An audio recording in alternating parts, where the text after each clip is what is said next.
तो जिस प्रकार पूज्य गुरुदेव जी ने दास को निमित्त बनाया है अपने इस मिशन में सहयोग के लिए, सेवा के लिए, तो अब आप लोगों की भी जिम्मेदारी बनती है कि आप भी अपने इस पवन दास को छोटा भाई समझ के, अपने पैरों की जूती समझ के, क्योंकि पुण्यात्माओं में कुत्ता हूं सतगुरु का, और यकीन मानना मैं कुत्ता ही रहूंगा।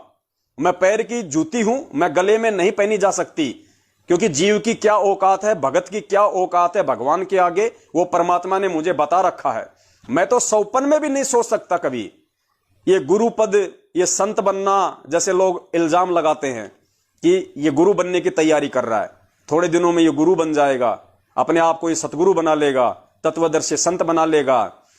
ये दास बार बार कह चुका है। ये दास अगर कभी सौपन में भी ये बात सोचे, सौपन में भी, कि मैं गुरु बनूं, गुरु जी की गैर हाजिरी में मैं नाम देने लग जाऊं, गुरु जी की गैर हाजिरी में मैं और अन्य वो क्रिया करने लग जाऊं जो भक्ति मार्ग के विरुद्ध है, तो मैं तो कहता हूं परमात्मा इसी जन्म में मुझ नीच के सिर में कीड़े डालना, ताकि भगत भाई बहनों को भय पैदा हो जाए कि परमात्मा के मार्ग में थोड़ा सा भी उल्टा कर्म करोगे तो उसका क्या प्रतिफल मिलता है। गुरु बनना तो बहुत दूर की बात है, मुझे तो अपना आत्म कल्याण करवाना है भाई।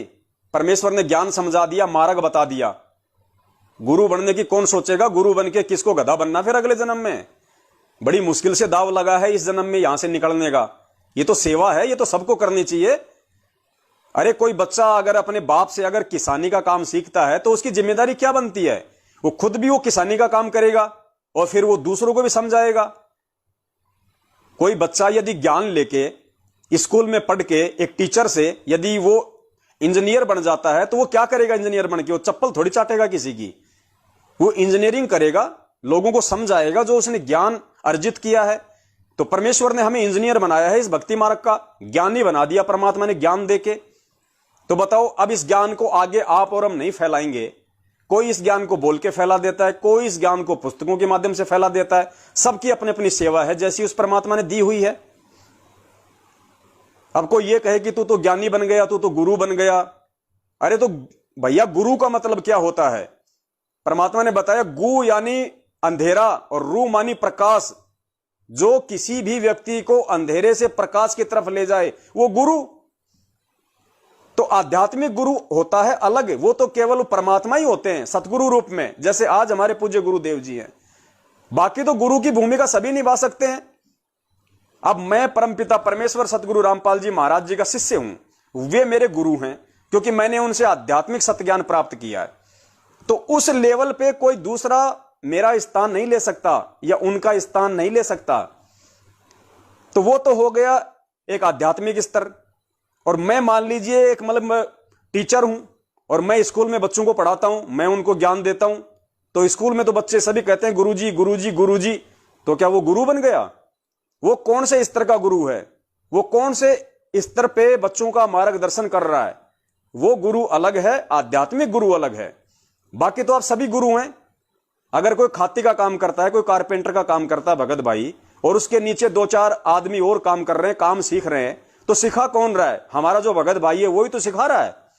तो वो उनका गुरु हो गया क्योंकि वो उसको उस फर्नीचर वाले काम में अंधेरे से प्रकाश की ओर ले जा रहा है, वो उसका मार्गदर्शन कर रहा है, तो वो उसका गुरु हो गया। गुरु का मतलब ये नहीं होता कि जो नाम देता है वही गुरु होता है। गुरु का मतलब होता है जो जिसका मार्गदर्शन करता है, चाहे रोजी रोटी के लिए हो चाहे और किसी काम के लिए हो। तो भैया हम तो सतगुरु बनने की कभी जिंदगी में भी नहीं सोच सकते, सौपन में भी नहीं सोच सकते हम तो परमात्मा बनने की, सतगुरु बनने की। और हम तो सामाजिक क्षेत्र में भी कोई गुरु वाली भूमिका नहीं निभा रहे, क्योंकि हम तो खाने दाने का छोटा मोटा काम करते हैं, हम तो किसी को सिखा भी नहीं रहे। अकेले करते हैं, अकेले बेचते हैं, अकेले खाते हैं। तो ये जो छोटी छोटी बातें हैं, इन शंकाओं को अपने दिलो दिमाग से निकाल देना चाहिए। सुनिए पूज्य गुरुदेव जी का ये अनमोल सत्संग। भक्ति मार्ग का ये ज्ञान दास से सुनकर आपको कोई सुना रहा है भक्त, और आपकी श्रद्धा उस भक्त में हो जाती है। वो हो तो बहुत अच्छा है, बहुत प्यारा है, उससे के चरण छूने लग जाए, उसी के ऊपर आसक्त हो गए, तो आपका गुरुजी से नाम खंड हो गया। इस दृष्टिकोण से परमात्मा कहते हैं गुरु को तजय भजय जो आना, ता पशुआ को फोकट ज्ञाना। उस पशु ने को कोई ज्ञान नहीं है, वो भक्त नहीं है। जो अपने गुरु को छोड़कर दूसरे ठीक श्रद्धा बनाता है, उसमें आसक्त होता है, उसी को पूजा शुरू कर देता है। अब पुण्यात्माओं, एक एक पॉइंट पर बहुत गहराई सोचना है।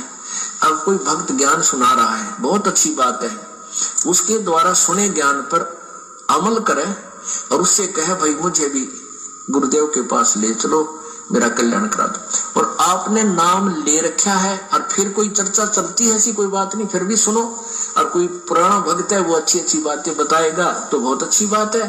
गदगद हो जाओ कि मेरे गुरुजी ने कितना अच्छा ज्ञान दिया हुआ इस बच्चे को, भाई को, बहन को, और ये सब गुरुजी का ही दिया हुआ ज्ञान है, इसका नहीं है। तो उसमें आपको एज ए भाई यानी गुरु भाई गुरु बहन तो आपकी श्रद्धा हो सकती है, लेकिन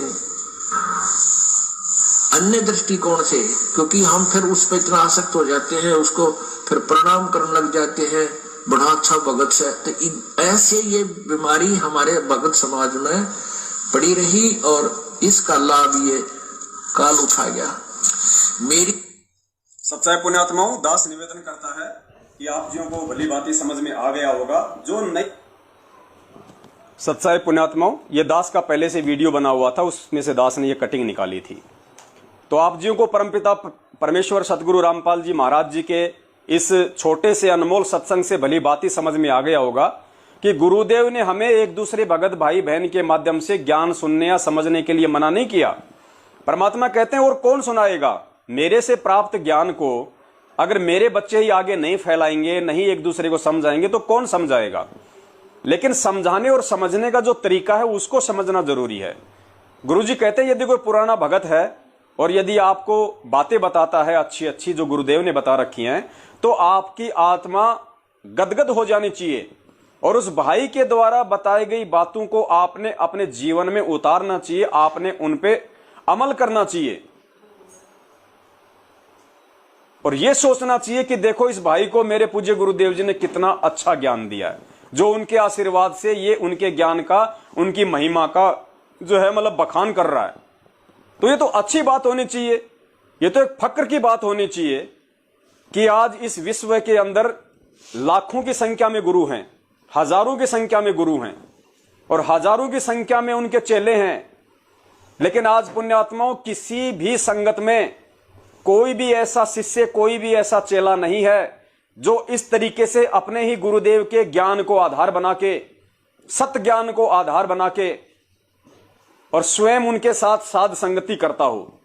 अगर कोई ऐसा कर भी रहा है तो अपने बाप के बराबर में, अपने भाई के बराबर में गुरु बन के, उनका गुरु बन के उनका मार्गदर्शन करता है। और काल एजेंट जो होते हैं, जो नकली पंथ होते हैं, वो क्या किसी का मार्गदर्शन करेंगे? पता नहीं एक पंथ है कौन सा, उसमें कौन कौन से महाराज हैं, वो विहंगम पंथ। अब पता नहीं उनके गुरुजी का नाम तो बहुत लंबा है, मुझे पता नहीं। फिर पता नहीं उनके बेटे आ गए स्वतंत्र देव महाराज, स्वतंत्र देव के साथ साथ में उनका और बेटा है विज्ञान देव महाराज,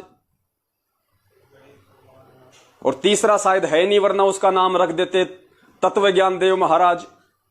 पुण्यात्माओं, ये इस तरीके से ये काल भगवान के पंथों में ये नौटंकी चलती है, ये नाटकगिरी चलती है। ये सब के सब ये काल प्रेरित पंथ हैं ये। तो ये परमेश्वर का मार्ग है और परमेश्वर के मार्ग में ही परमात्मा किसी आत्मा को निमित्त बनाता है अपने उस तत्व ज्ञान को आगे प्रचारित करने के लिए। प्रचार तो सभी कर रहे हैं, लाखों की संख्या में, हजारों की संख्या में हमारे भगत भाई बहन हैं जो पुस्तक सेवा करते थे पूज्य गुरुदेव जी के समय में, जैसा गुरु जी उनको निर्देशित किया करते थे। लेकिन आज वर्तमान में जो साध संगति के लिए जो परमेश्वर ने दया बख्शी है, वो पुण्यात्माओं परमेश्वर की विशेष मेहर से, उनकी विशेष रजा से ही ये संभव हो पाता है, अन्यथा नहीं हो सकता। मस्तक लाग रही मारे गुरु चरण की दूर, मस्तक मारे गुरु चरण की दूर, मस्तक जब ये धूल चढ़ी मस्तक मस्तक पे जब ये दौड़ जा